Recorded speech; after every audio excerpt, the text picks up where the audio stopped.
Bienvenidos y bienvenidas una vez más a este programa cultural, y en esta oportunidad les daré a conocer a ustedes cómo es que se llaman las frutas y verduras en el idioma maya uzpanteco.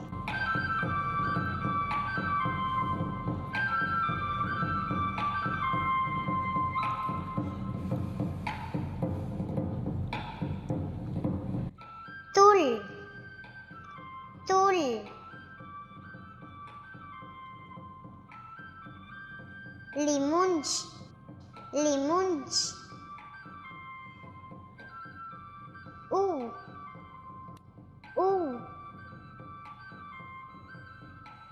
Mansa, mansa.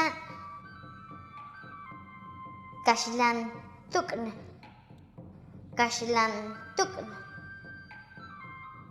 Kekok, kekok.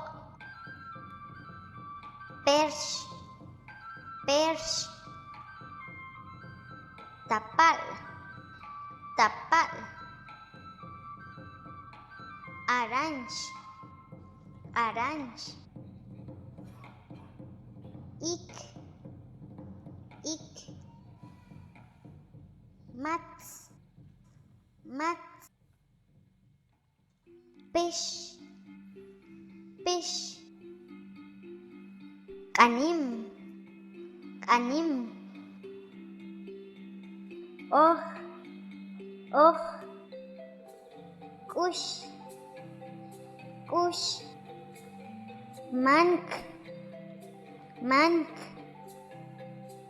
Tras, tras.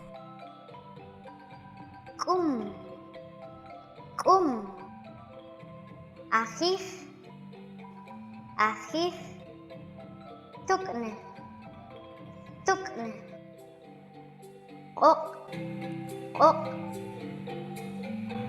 Nimtul, nimtul. Kan ok, kan ok. Kemotak cekapeclak.